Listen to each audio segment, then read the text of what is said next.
Hello, my friends, and welcome to today's Winooski Memorial Library Read Aloud. Have you figured out what I'm going to read today? It's right here. Today I'm going to read Dr. Seuss's Horton Hears a Who. And it is with the permission of Random House Publishing that I am able to do this read aloud for you on our YouTube channel. Thank you so much, Random House, and thank you all for listening to my read aloud. Today's read aloud is a special dedication for a friend, Andrew. Andrew, how you doing? Your mom told me that you love Dr. Seuss. This is for you. Enjoy the story. Now I am going to come sit over there with you guys so I can see the pictures better. Here I come.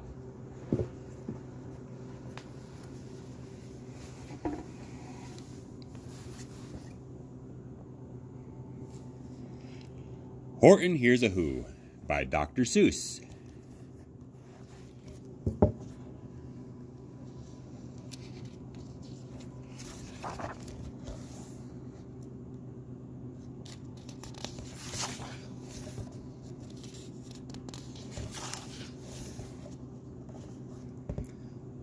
On the 15th of May, in the Jungle of Nool, in the heat of the day, in the cool of the pool, he was splashing, enjoying the jungle's great joys, when Horton the elephant heard a small noise.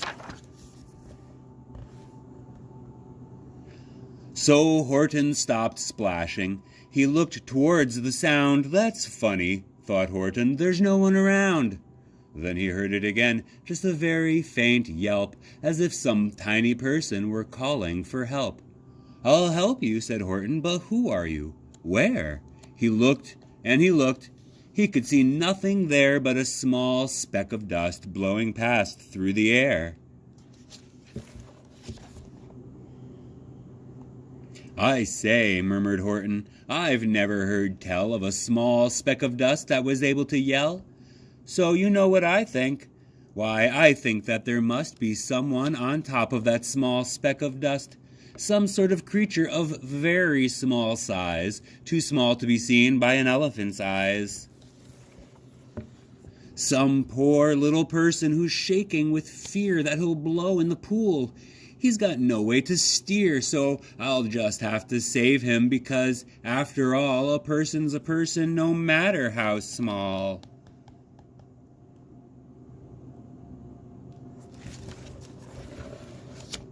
So gently, and using the greatest of care, the elephant stretched his great trunk through the air, and he lifted the dust speck and carried it over to place it down safe on a very soft clover. Humph! Humphed a voice. 'Twas a sour kangaroo, and the young kangaroo in her pouch said, Humph, too. Why, I say, that speck is as small as the head of a pin. A person on that? Why, there never has been.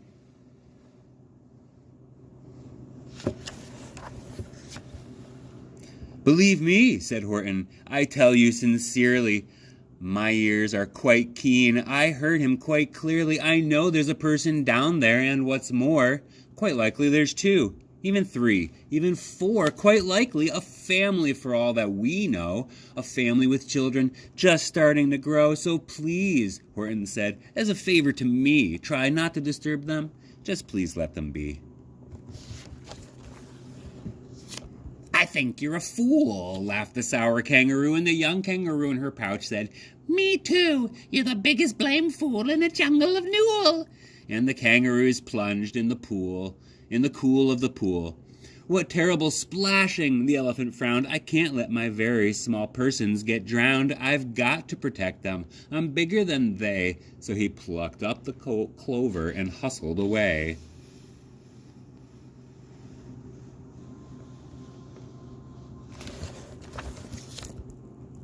Through the high jungle treetops, the news quickly spread. He talks to a dust speck. He's out of his head. Just look at him walk with that speck on that flower. And Horton walked, worrying, almost an hour. Should I put the speck down? Horton thought with alarm. If I do, these small persons may come to great harm. I can't put it down, and I won't. After all, a person's a person, no matter how small. Then Horton stopped walking. The speck voice was talking. The voice was so faint, he could just barely hear it. "Speak up, please," said Horton, and put his ear near it. "My friend," came the voice, "you're a very fine friend. You've helped all us folks on this dust speck no end. You've saved all our houses, our ceilings and floors. You've saved all our churches and grocery stores." "You mean?" Horton gasped. "You have buildings there, too?" "Oh, yes," piped the voice. "We most certainly do." "I know," called the voice. "I'm too small to be seen, but I'm mayor of a town that's friendly and clean. Our buildings to you would seem terribly small, but to us, who aren't big, they are wonderfully tall. My town is called Whoville, for I am a Who, and we Whos are all thankful and grateful to you." And the mayor called back, and Horton called back to the mayor of the town, "You're safe now, don't worry, I won't let you down." But just as he spoke to the mayor of the speck, 3 big jungle monkeys climbed up Horton's neck. The Wickersham brothers came shouting, "What rot! This elephant's talking to Whos who are not. There aren't any Whos, and they don't have a mayor. We're going to stop all this nonsense, so there." They snatched Horton's clover. They carried it off to a black-bottomed eagle named Vladikov, a mighty strong eagle, of very swift wing, and they said, "Would you kindly get rid of this thing?" And before the poor elephant could even speak, the eagle flew off with the flower in his beak.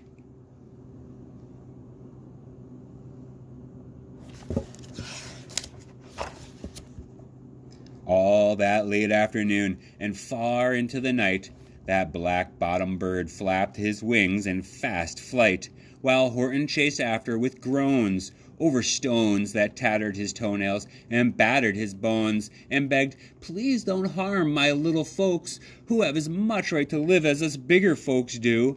But far, far beyond him, that eagle kept flapping, and over his shoulder called back, "Quit your yapping, I'll fly the night through. I'm a bird, I don't mind it, and I'll hide this tomorrow where you'll never find it."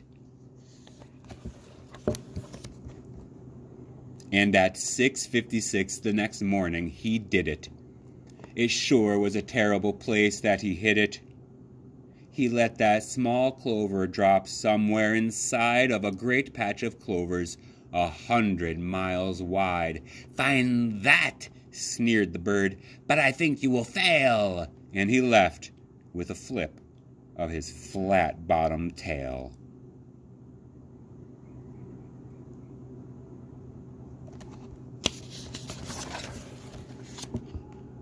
"I'll find it," cried Horton. "I'll find it or bust. I shall find my friends on my small speck of dust." And clover by clover by clover, with care, he picked up and searched them and called, "Are you there?" But clover by clover by clover, he found that the one he sought for was just not around.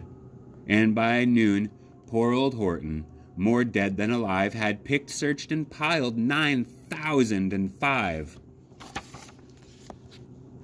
Then on through the afternoon, hour after hour, till he found them at last on the 3,000,000th flower.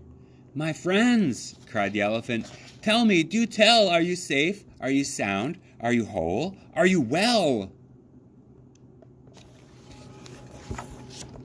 From down on the speck came the voice of the mayor. "We've really had trouble, much more than our share. When that black-bottomed birdie let go and we dropped, we landed so hard that our clocks have all stopped. Our teapots are broken, our rocking chairs smashed. Our teapots are broken, our rocking chairs smashed. And our bicycle tires all blew up when we crashed. So Horton, please," pleaded the voice of the mayor's. Will you stick by us Whos while we're making repairs? Of course, answered Horton. Of course I will stick. I'll stick by you small folks through thin and through thick. Humph, humphed the voice. For almost 2 days you run wild and insisted on chatting with persons that have never existed. Such carryings on in our peaceable jungle, we've had quite enough of your bellowing bungle. And I'm here to state, snapped the big kangaroo, that your silly nonsensical game is all through. And the young kangaroo in her pouch said, Me too. With the help of the Wickersham brothers and dozens of Wickersham uncles and Wickersham cousins and Wickersham in-laws, whose help I've engaged, where you're going to be roped and you're going to be caged. And as for your dust speck, ha, that we shall boil in a hot steaming kettle of bezelnut oil. Boil it, gasped Horton. Oh, you can't do that. You can't do. It's all full of persons. They'll prove it to you. Mr. Mayor, Horton called. Mr. Mayor, you've got to prove now that you're really there. So call a big meeting. Get everyone out. Make every who holler. Make every who shout. Make every who scream. Because if you don't, every who's going to end up in the bezelnut stew.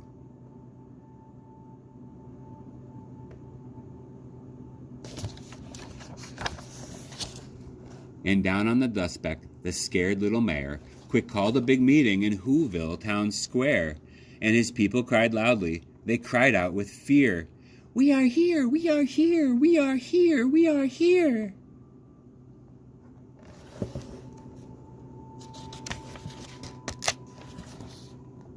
The elephant smiled. That was clear as a bell. You kangaroos surely heard that very well. All I heard, snapped the big kangaroo, was the breeze and the faint sound of wind through the far distant trees. I heard no small voices, and you didn't either. And the young kangaroo in her pouch said, Me neither.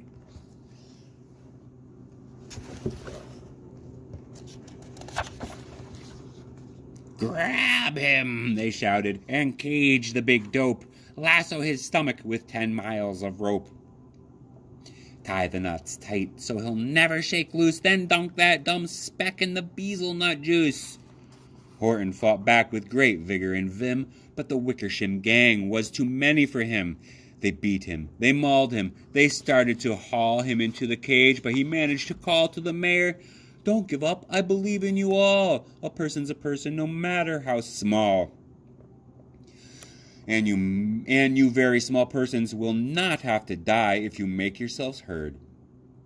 So come on now and try. The mayor grabbed a tom-tom. He started to smack it, and all over Whoville they whooped up a racket. They rattled tin kettles and beat on brass pans, on garbage pail tops and old cranberry cans. Excuse me. They blew on bazookas and blasted great toots on clarinets, oompas, and boompas and flutes. Great gusts of loud racket rang high through the air.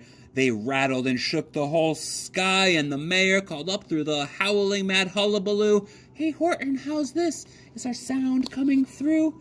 And Horton called back, I can hear you just fine, but the kangaroo's ears aren't as strong quite as mine. They don't hear a thing.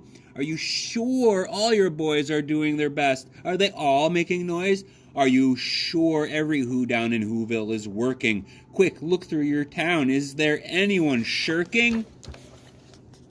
Through the town rushed the mayor from the east to the west, but everyone seemed to be doing his best. Everyone seemed to be yapping or yipping. Everyone seemed to be beeping or bipping.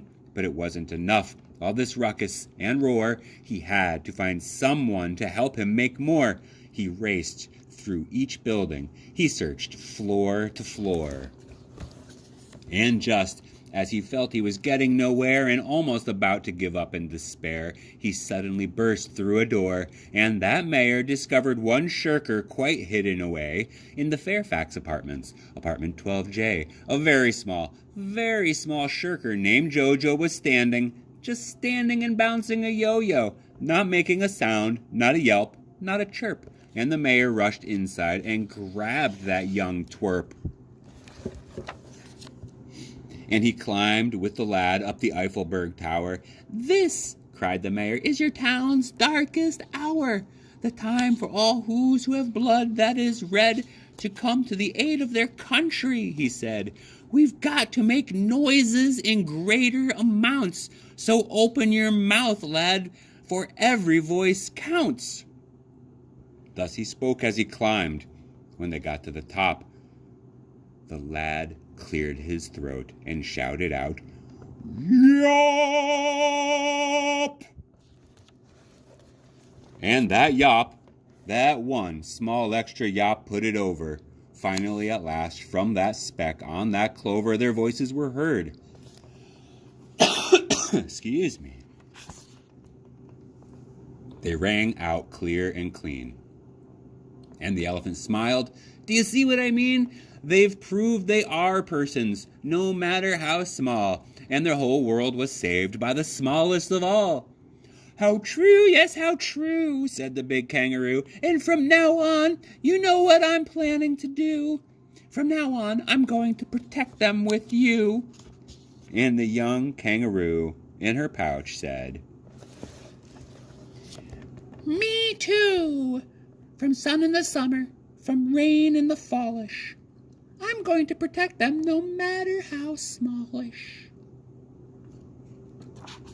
And that is the end of our story for today. I hope you enjoyed our read aloud of Dr. Seuss's Horton Hears a Who. It is indeed one of my all-time favorites. You'll have to excuse, it is a little long and my throat got dry, so I had to clear it. I am just fine, in case you're concerned. I hope you are all just fine as well, and you're staying safe and healthy, maintaining appropriate social distancing, washing your hands 1,000,000 times a day, and doing your lessons from school. Have fun, stay safe, and enjoy the sunshine.